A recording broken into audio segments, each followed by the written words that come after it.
selesai. Nah, alhamdulillah ya, semoga dengan membaca doa dapat memperlancar kegiatan kita pada pagi hari ini. Nah, sekarang ibu absen dulu ya, Nana. Di sini siapa yang tidak berangkat? Nihil. Alhamdulillah ya, semua udah berangkat. Nah, sekarang bulan ini kan bulan Ramadan. Salah satu kewajiban bulan Ramadan apa? Berpuasa. Nah, di sini pada puasa semua? Alhamdulillah. Ada yang udah bolong? Ayo ya, semoga mudah-mudahan sampai lancar sampai akhir nanti ya. Nah, di sini bulan Ramadan pada jajan nggak? Ya, jajannya nanti sore ya. Nah, nanti kalau udah sore pasti banyak pedagang yang menjajakan makanannya ini di pinggir-pinggir jalan. Mulai dari cola, dari es campur, dari gorengan, lauk pauk dan lain sebagainya. Nah, dari setiap makanan tadi pastinya dibungkus dengan plastik. Nah, dan kita kalau beli pasti juga dibungkus dengan plastik. Nah, saat kita pulang dan memakannya, plastiknya ikut habis apa tidak? Enggak. Terus diapakan plastiknya? Dibuang. Dibuang di mana? Tempat sampah. Nah, kalau kita buangnya sembarangan, gimana? Terjadi pencemaran lingkungan. Akan menyebabkan pencemaran lingkungan. Nah, materi yang akan kita bahas pada pertemuan ini yaitu lingkungan dan pencemaran lingkungan. Nah, apa sih lingkungan hidup itu? Lingkungan hidup merupakan kesatuan ruang dengan semua benda, daya, keadaan, dan makhluk hidup yang mempengaruhi kelangsungan dan kelangsungan hidup dan kesejahteraan manusia dan makhluk hidup lainnya. Ya. Nah, apabila ada lingkungan pasti ada sumber daya alam. Nah, sumber daya alam yang ada di sekitar kita apa aja? Ada yang terbarui dan tidak terbarui. Ada sumber daya alam yang ada di sekitar kita. Ada tanah, air, dan udara. Nah, itu memang sumber daya alam yang ada di sekitar kita. Nah, kalau ada lingkungan dan sumber daya alam pasti ada manusia atau makhluk hidup yang dan perilakunya yang menempatinya.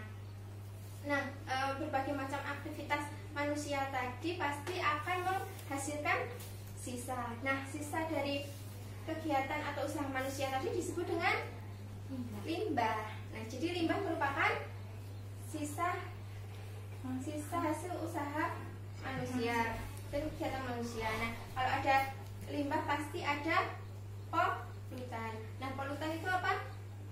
Polutan yaitu bahan penyebab pencemaran. Nah, bahan penyebab pencemaran itu terjadi apabila limbah tidak dapat kita olah dengan baik atau limbah kita buang sembarangan, itu akan menyebabkan sebuah polutan. Nah, polutan nanti apabila terdapat banyak di lingkungan akan menyebabkan sebuah pencemaran. Nah, sekarang pencemaran itu sendiri apa artinya? Nah, itu Pencemaran lingkungan. ya, pencemaran lingkungan adalah Maksudnya makhluk hidup, zat, energi, dan komponen lain yang menyebabkan lingkungan tidak berfungsi sebagaimana mestinya. Nah, jika lingkungan terkena atau termasuki benda asing atau benda yang merugikan, itu akan menurunkan kualitas lingkungan dan menyebabkan lingkungan tidak bisa difungsikan dengan sebagaimana mestinya. Nah, yang kita tahu macam-macam jenis pencemaran itu ada apa aja? Ada pencemaran udara, pencemaran air, pencemaran tanah, dan pencemaran suara. Nah, sekarang kita bahas satu-satu ya.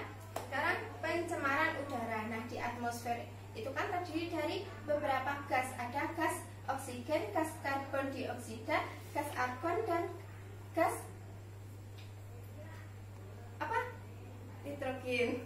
Ya. Nah, apabila ada gas tambahan atau gas melebihi batas akan menyebabkan sebuah pencemaran. Nah, pencemaran udara terjadi apabila ada berbagai macam polutan yang bukan merupakan komponen dari atmosfer masuk ke dalamnya. Nah, penyebabnya ada apa aja? Ada karbon monoksida. Nah, karbon monoksida itu bersifat apa? Tidak berbau, tidak berwarna, dan tidak berasa. Nah, dari mana sih hasil dari karbon monoksida itu? Monoksida berdasarkan dari pembakaran yang tidak sempurna. Nah, pembakaran yang tidak sempurna dari minyak ya. Terus bisa juga muncul dari dalam tanah melalui kawah gunung. Nah, apa sih penyebabnya akibat adanya karbon monoksida tadi? Kan jika terlalu banyak berada di udara akan menyebabkan kematian pada manusia. Nah, selanjutnya ada nitrogen oksida. Nah, nitrogen oksida itu bersifat tidak berbau, tidak berwarna, tetapi dapat teroksidasi dengan oksigen, membentuk nitrogen dioksida. Nah, nitrogen dioksida nanti akan bersifat toksis dan berbau menyengat dan berwarna coklat kemerahan. Nah, ditimbulkan dari apa nitrogen oksida tadi? Ditimbulkan dari alat transportasi, terus pabrik, dari asap pabrik, dan generator pembangkit listrik. Nah, apa sih penyebabnya jika terdapat banyak nitrogen oksida tadi? Akan menyebabkan bencana asam. Jika nitrogen oksida terlalu banyak akan menyebabkan iritasi pada mata dan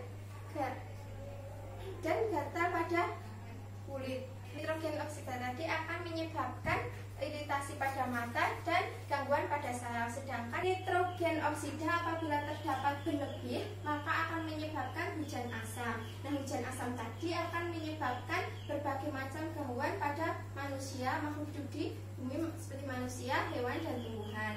Nah, untuk juga dapat menyebabkan korosi pada logam dan batuan seperti candi dan bangunan. Nah, selanjutnya yaitu chlorofluorokarbon atau yang sering disebut dengan CFC. Nah, apa itu? CFC itu bersifat tidak berbau, kemudian tidak mudah bereaksi dan tidak mudah terbakar. Dari mana asalnya chlorofluorokarbon itu?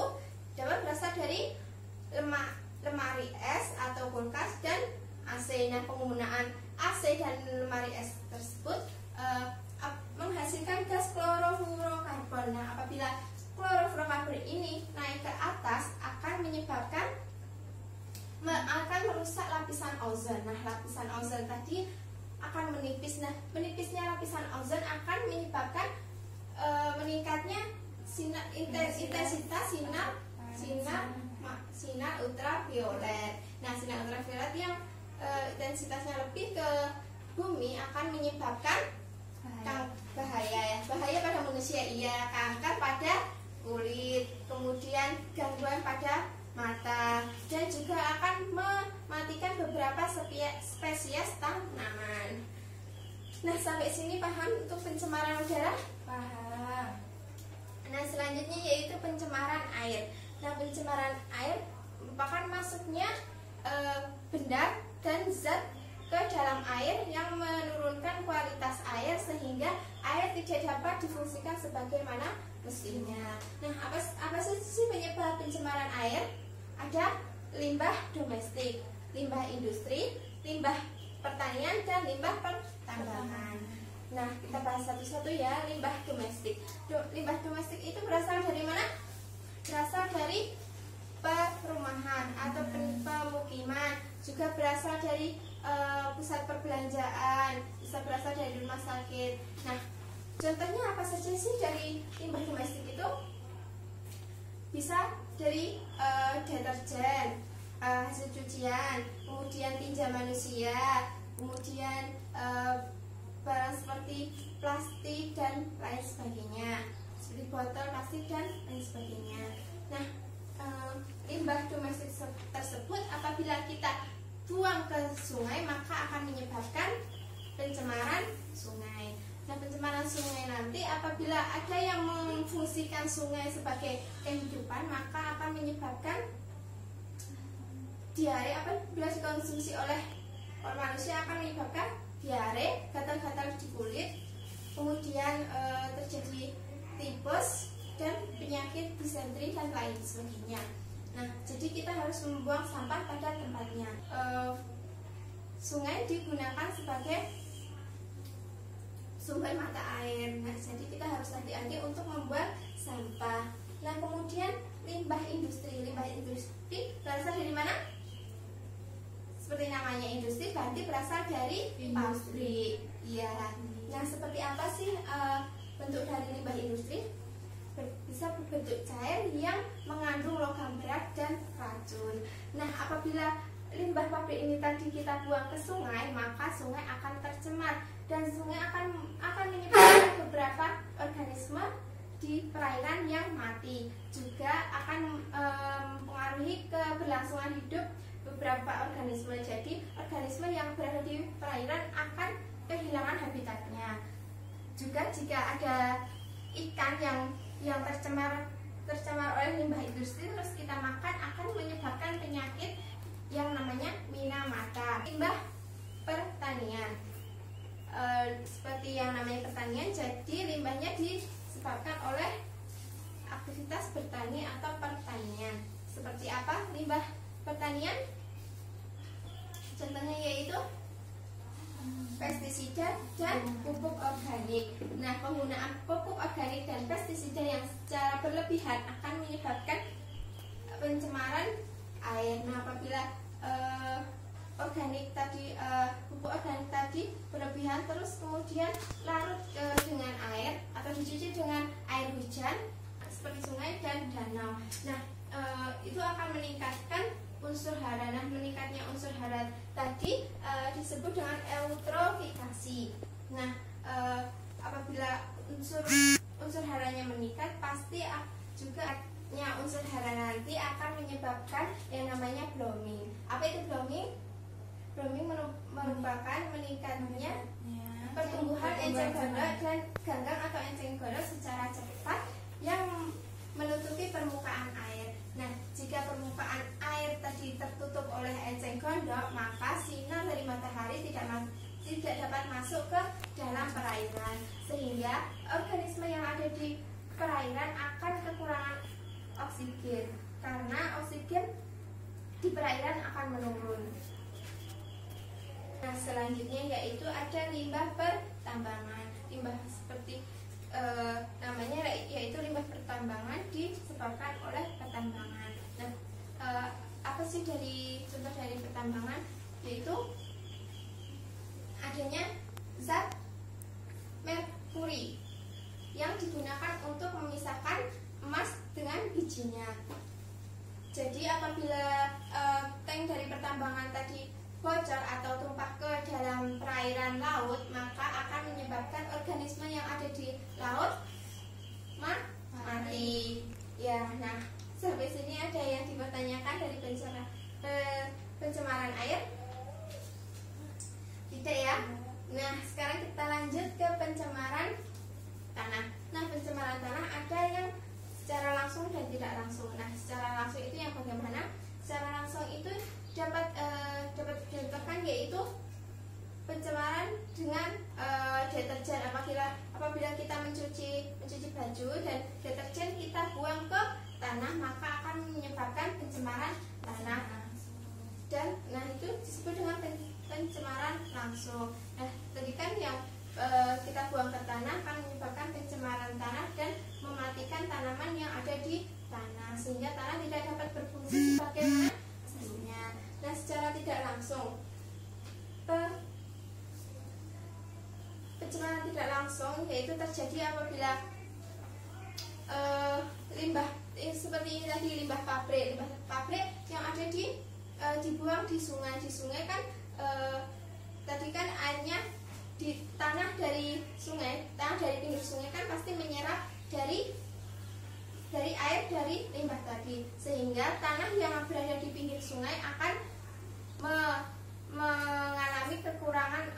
mengalami fungsinya turun. Jadi di pinggir sungai tadi tanaman akan mati karena juga ikut kena imbasnya dari akibat pencemaran air tadi, karena tanah menyerap air dari hasil limbah industri tadi.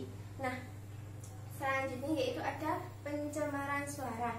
Nah, pencemaran suara itu terjadi karena suara bising. Nah, suara bising itu suara yang bagaimana? Suara yang frekuensinya melebihi dari 80 Hz. Nah, seperti apa saja sih pencemaran suara itu? Pencemaran suara dibagi menjadi 4, yaitu implosif, implosif kontinu, semi kontinu, dan kontinu. Nah, gimana sih yang implosif?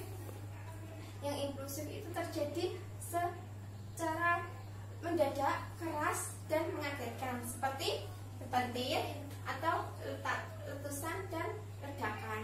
Nah, itu disebut pencemaran suara implosif. Nah, selanjutnya itu implosif kontinu. Nah, implosif kontinu itu yang bagaimana? Dan terjadi secara terus menerus. Ya, terjadinya secara menerus tapi terpotong-potong. Ya, seperti suara palu. Jadi palu itu kan suaranya gitu ya, tidak beraturan. Nah, kemudian ada semi kontinu. Semi kontinu itu yang bagaimana? Sekejap kemudian Sekejap hilang, sekejap hilang, seperti suara kendaraan. Ya, jadi kan kalau ada kendaraan itu ada suara, terus nanti hilang, ada suara lagi, hilang. Jadi juga tidak menentu suaranya yang dihasilkan ya. Terus kemudian ada kontinu. Nah, kontinu itu yang bagaimana? Yang bunyinya secara terus menerus, seperti mesin pada pabrik. Nah, mesin pada pabrik itu kan selalu menyala terus ya, jadi dalam jangka waktu yang panjang. Ditanyakan dari pencemaran lingkungan. Nah, sekarang itu akan membagi dua kelompok A dan B. Nah, nanti ada sebuah gambar, silakan didiskusikan dengan kelompoknya dan diidentifikasi bagaimana keadaannya. Silahkan masing-masing kelompok didiskusikan dan silahkan nanti dipresentasikan ke depan. Ibu beri waktu 3 menit untuk mengerjakan. Identifikasi untuk penyebab, dampak, dan solusinya bagaimana.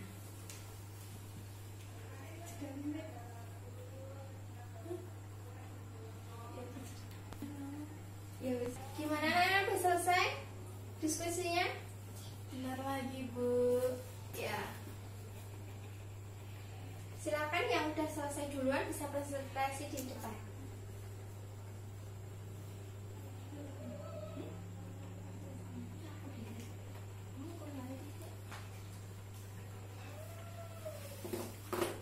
Desain. Ya, silakan dipresentasi di depan. Silakan perkenalkan nama. Perkenalkan, nama saya Alfi Alfitasari. Di sini saya akan menyampaikan hasil diskusi kami tentang mengenai pencemaran air akibat limbah pabrik.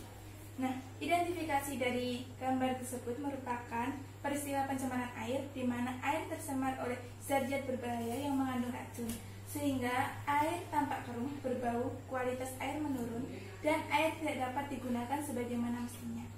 Pencemaran tersebut akan mengalir di sepanjang sungai dan disebabkan oleh limbah pabrik. Limbah pabrik yang dibuang oleh orang-orang tidak bertanggung jawab ke dalam sungai, yang menjadikan air sungai tercemar dan merugikan bagi makhluk hidup, terutama organisme yang ada di perairan.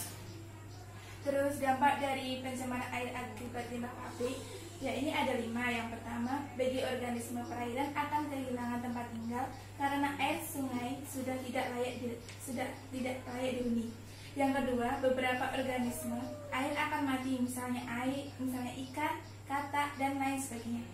Yang ketiga, tumbuhan di sekitar sungai juga akan ikut mati karena air yang tercemar ikut terserap oleh tanah. Yang keempat, apabila air digunakan dan dikonsumsi manusia, maka air tersebut dapat menyebabkan berbagai macam penyakit seperti diare, tipes, dan gatal-gatal. Yang kelima, hewan yang biasanya minum di sungai juga kehilangan sumber daya air untuk diminum. Dan solusi untuk pencemaran air akibat limbah tanah, yakni hasil diskusi kami ada 4. Untuk solusinya. Yang pertama, penanganan sistem setempat, yaitu industri membuat instalasi pengolahan limbah sendiri. Yang kedua, penanganan sistem terpusat, yaitu membuat instansi pengolahan limbah di daerah kawasan industri.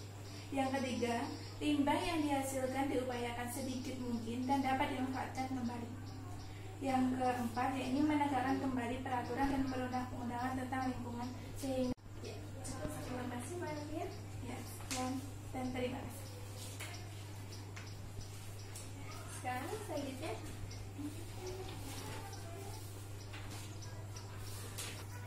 saya akan mempresentasikan hasil diskusi kami mengenai pencemaran udara akibat kendaraan. Identifikasi hambatan tersebut merupakan peristiwa pencemaran udara yang disebabkan oleh kendaraan. Udara mencemari asap kendaraan yang mengandung bahan-bahan kimia, zat atau partikel yang berbahaya sehingga menjadikan udara tidak murni lagi. Penyebab dari peristiwa tersebut adalah kendaraan. Asap kendaraan merupakan salah satu faktor penyumbang polusi udara yang sangat besar. Dampaknya, 1. Mengganggu kesehatan kulit, 2. Mengganggu pemandangan, 3. Menimbulkan penyakit asma. Serta solusi yang kami diskusikan yaitu mengurangi penggunaan bahan bakar fosil, mengurangi jumlah kendaraan pribadi, dan membiasakan diri menggunakan transportasi umum atau mulai hidup sehat dengan menggunakan sepeda. Serta mengganti bahan bakar kendaraan menjadi bahan bakar yang ramah lingkungan seperti biogas. Sekian dari saya. Terima kasih Mbak. Nah, jadi sekarang kita sudah dapat membedakan ya bagaimana ciri-ciri dan dampak dan lain sebagainya tentang pencemaran udara dan pencemaran air. Sekian pembelajaran hari ini, silahkan ditutup bukunya. Oh iya, jangan lupa untuk mengerjakan tugas di halaman 452. Silahkan dikerjakan di buku tugas dan dikumpulkan minggu depan. Sudah paham sampai sini? Sudah. Dikumpulkan minggu depan di buku tugas. Nah, ada yang ditanyakan untuk hari ini? Tidak. Nah, untuk mengakhiri kegiatan pada pagi hari ini, mari kita baca hamdalah bersama-sama. Alhamdulillahirabbil alamin. Nah, semoga apa yang kita dapatkan dapat bermanfaat bagi kita semua. Saya akhiri. Wassalamualaikum warahmatullahi wabarakatuh. Waalaikumsalam warahmatullahi wabarakatuh.